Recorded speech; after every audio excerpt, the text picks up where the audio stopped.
You know what time it is. Yes.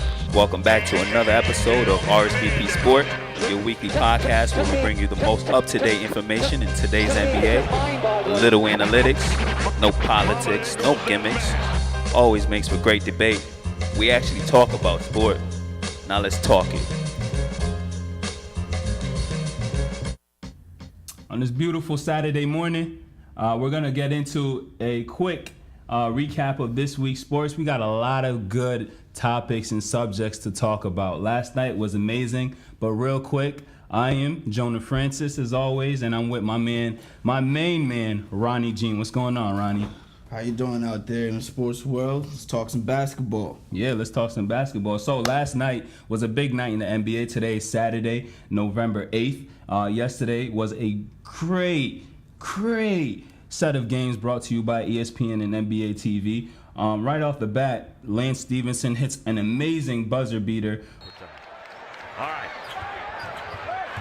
Win on the line. Stevenson to take it. Back it First three of the season for Stevenson. He's been struggling a little bit, but he's bringing a lot to the Hornets, a little diversity. So we have our recap this week. We also have our top 5 power ranking and what teams are going to fit on that, and also our disappointing teams of this early season so far. Right. Next after that, we're going to get into a new segment that we want to introduce to you guys. Just stick around for that. And then we're going to get into our media takeout segment, Relax. And last but not least, we're going to get into Ronnie Rants. What do you got for us for Ronnie Rants real quick? Got a nice little topic about the, up-and-coming CBA negotiations. So with that being said, we were already talking about Charlotte and the Hawks. Great win for Charlotte yesterday. Michael Jordan again. I know he has to be happy with the direction that this team is headed in. Apart from Lance Stevenson, who's been struggling from the field but providing some good numbers in other statistical categories like rebounding, steal, and his defensive intensity, who else has been sticking out on Charlotte to you? I think everyone's been sticking out. They got a real good top 6. Of course, Big Al down low providing. The offense runs around him. He's unstoppable on the low block. Double. Yep. Kemba Walker, fiery point guard defensively. You can't contain him when he's on the dribble. When he wants to penetrate, he will. You got Kid Gilchrist. I can't ever say his name, but defensive energy. He's out there. He always seems to be getting hurt, but he's out there giving 110%. Yep, every night. Cody Zeller stepping up big. They got a good little team. Just need to pick up the bench. They'll be able to do that in the upcoming years, but good, solid future for them. Did you get to see this new rivalry that is looking like it's about to become with Charlotte and Miami? Lance Stevenson could create a rivalry with anybody. If he's defending you, he has a mini rivalry with you for that game. But it's like Lance Stevenson versus the entire Heat as far as the rivalry is concerned. But you also have the UConn graduates and mentor to apprentice type thing with Kemba and Shabazz. Which looks like it's going to be a good dynamic moving forward in the future. It's a good story, but what's really making these two teams compete, they realize they're in the middle of the pack in the East. Of course, Chicago, Cleveland stands out, but Washington, Miami, Toronto, Charlotte, those teams will be fighting because they realize they could be anywhere from 3 to 6. Yeah. So right now in the early season, it's like a story of chemistry. The teams that don't have it are desperately fighting to get it. For instance, the Clippers, and the teams that do have it are out to a fantastic season start. What we see a trend kind of is these teams have all been together for a while, and they're certainly playing that way with the confidence in one another, the ball movement, and a good foundation for both offense and defense. Who do you have in your power ranking top 5 for the entire league, not just the East or the West? Gotta start off with Golden State. Okay. They look amazing. Defense, their offense is ridiculous. They can't be contained. any one of them could explode between Klay Thompson and Stephen Curry. Bogut in the middle, Iguodala accepting the role off of the bench. That's a sign of a winning team ready to take that next jump. Moving forward, number 2, I'm going with Memphis. They already playing playoff style basketball. They're always going to be there, and plus that's another team that's been together for a while. So number 3, I'm going with the Rockets, and you're getting amazing play from James Harden and Dwight Howard. Did you see the game the other night that they had against the depleted San Antonio Spurs roster? Dwight was catching alley after alley after alley. James Harden dunked in Baines' face, and this guy is making it to the foul line more than anybody in the league. Houston is one of those throwback teams as far as they have their 2 main guys and then surrounded by role players that got to fit their role and play, within that role and play good. But they need Dwight and James Harden to have big superstar seasons. So, look out for them. Plus, they got a little bit of a chemistry going on. They know how they want to play. And I think everybody's role is clearly defined right now. Yeah. So who do you have for your 4th spot? The Bulls are playing pretty good basketball. They're 5-1 as their record is showing right now, and their bench unit is looking simply amazing. Yeah, Derrick Rose, a few scary moments there already. We already knew they were going to be part of in the top of the league right now, so nothing surprising about them. A great team. Thibodeau, a great coach, has them ready to play every game.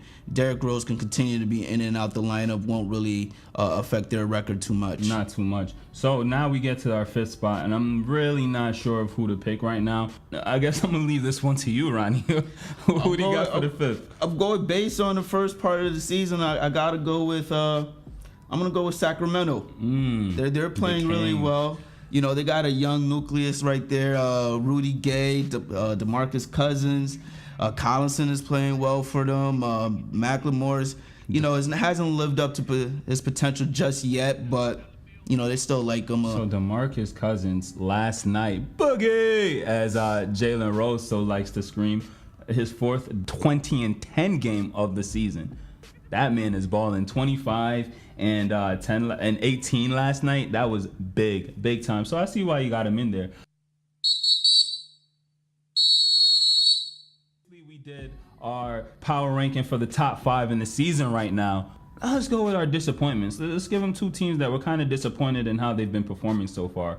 First, I'm throwing out the Clippers. This was not expected at all. The way that they've been off the record, they're okay record-wise at 3-2, but the playing style that they've been playing with is just not cohesive with what we thought they were going to be. Remember, I picked them to share the best record in the NBA, not just in the Western Conference, but in the entire NBA, and they just got the floor mopped with them by the Warriors this week. Yeah, that was a little bit of a disappointment right there, but it's still early in the season.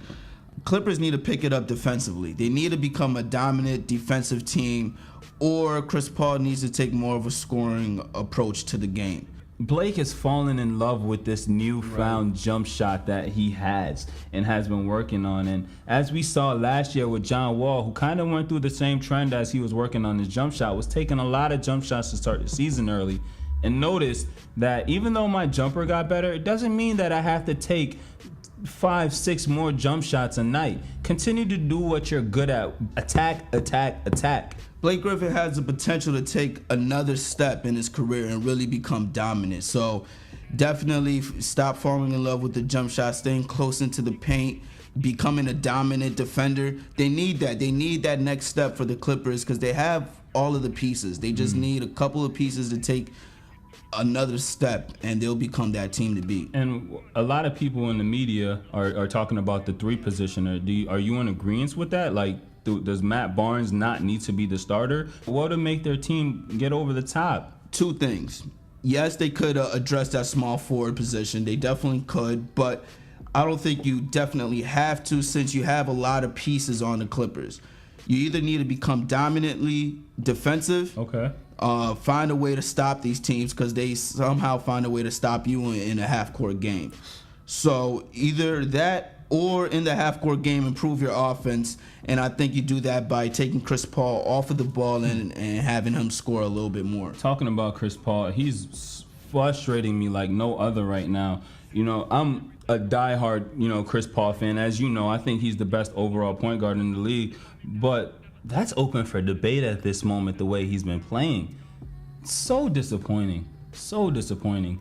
He has to score more. Like Stephen A. likes to call him a superstar point guard. He needs to just become a superstar. Yeah. So that's what he needs to do. And I think just becoming more offensive minded, like you have Blake Griffin and you have Jamal Crawford. Those are your two scorers. Jamal Crawford comes off of the bench, a spark plug player. You need that coming off of the bench, but that should not be your number 2 scorer. Take Chris Paul off of the ball a little bit more, make him a little bit more aggressive, and I think they'll take that next step. So for the next team that everyone in the media and stuff has been disappointed with is Cleveland, but relax. We'll cover that in our media takeout segment. Thanks for coming back. We want to introduce a new segment on RSVP Sport, and we really want you guys to interact with us and let us know what you think, let us know how you feel, and play this game along with us for the season. This new segment is called He's a Baller. So we all have players in the NBA that we're following, whether they're, superstar players or role players or anything in between. And this segment is to kind of highlight some of the players that has been putting up fantastic numbers for the week, or some of the players that's just been playing really sound basketball. Please, once again, play along with us at RSVP Sports, #He's a Baller. And let me show you how this one works. For our first He's a Baller award, we're giving that out to Rajon Rondo. Rondo flips it behind the back to Avery Bradley as Rondo records his 20th regular season triple-double of his career. 15 assists, 13 points, and 10 boards against another perennial superstar or all-star point guard in Kyle Lowry. It's not ironic. It's no fluke that he comes and puts together a performance like this the next night after Chris Paul has a triple-double. Hello, NBA. These guys are competitors. These guys know what's going on in the media. They know they're being talked about and who they're being compared to. And Rondo, being one of the league's all-time great competitors, is no different. Once again, he knew Chris Paul was coming off of that triple-double, and he knew he was going against Lowry and puts up numbers like that. He knows he's a top point guard in the league. And he put on a couple of injury seasons, and people forget, but Rajon Rondo was a top 5 point guard. Maybe him and Chris Paul were the top 2 at one point. And Rondo, with a stat line like that, once again, 13 points, 15 rebounds, and 10 boards, that guy, say it with me, Ronnie, he's a baller. So who do you got on your He's a Baller awards? Who you giving one out to this week, man? I have a lot of honorable mentions, but I got to go with Klay Thompson. I switched it up last minute. You just have to give him that respect. That 41-point performance against the Lakers, his childhood hero, putting it up against Kobe. I think that's going to be the game that he looks at all season. Like what happened at a couple of days after his contract extension. The very next day. The next day after the 41, he comes and drops 29. He's trying to become the Warriors, superstar.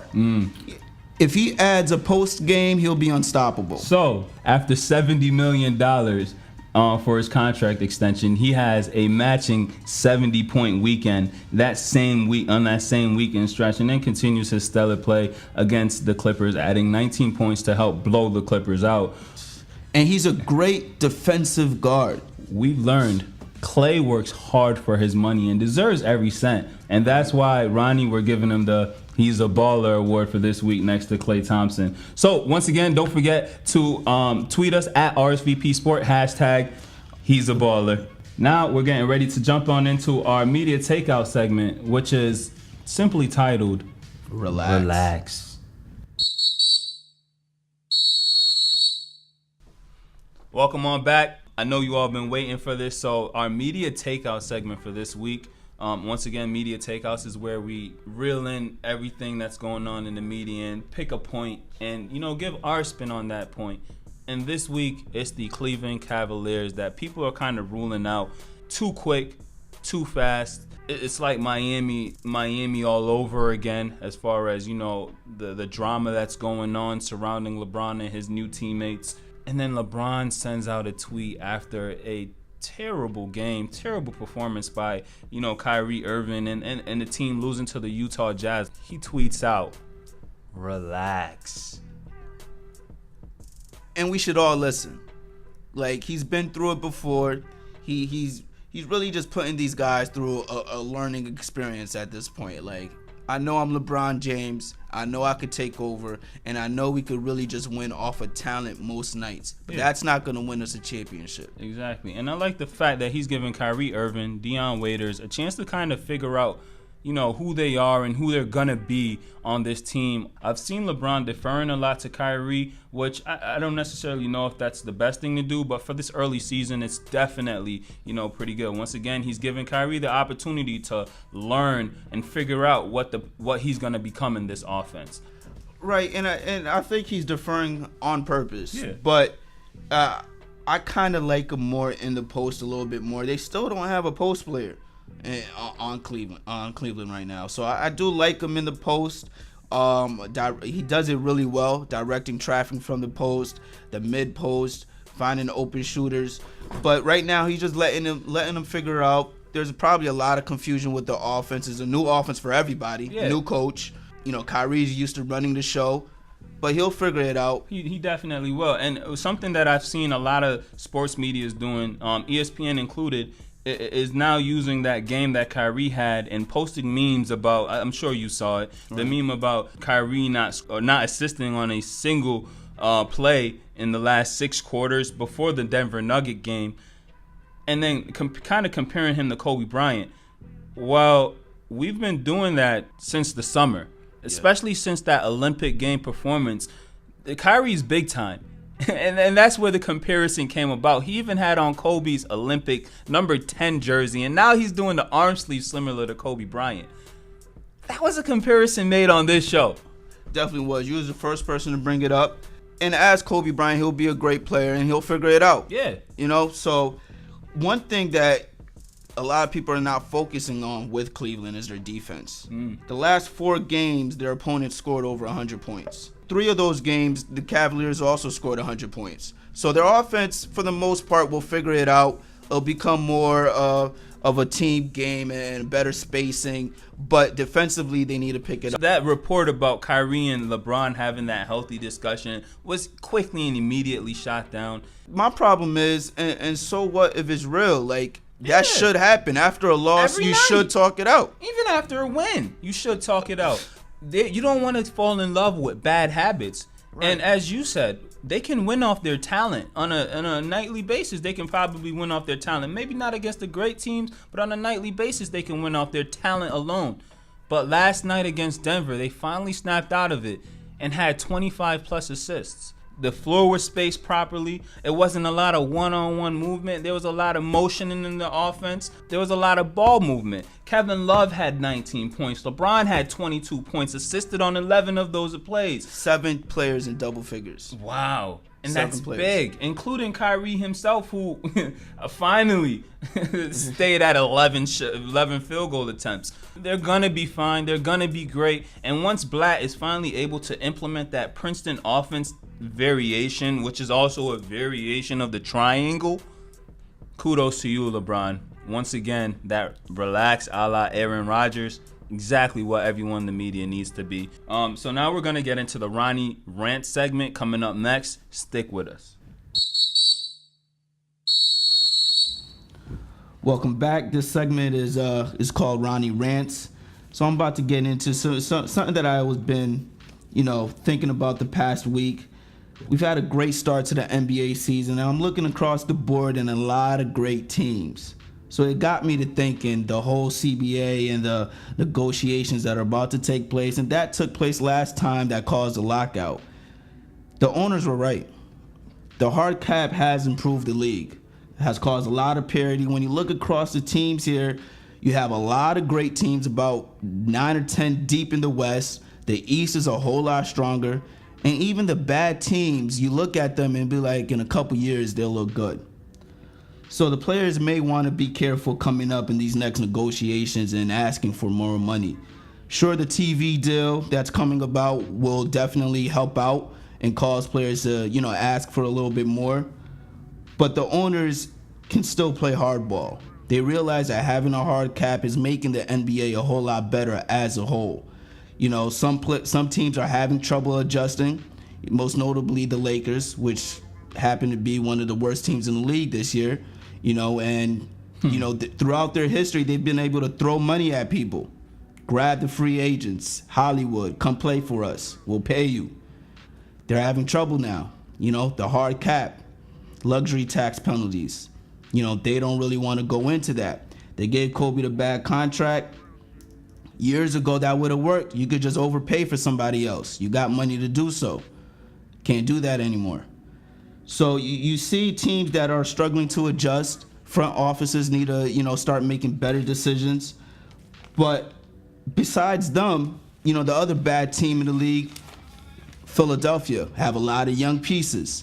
And then all the other teams are starting to look really good. So parity is becoming, was the goal, and you're starting to see that.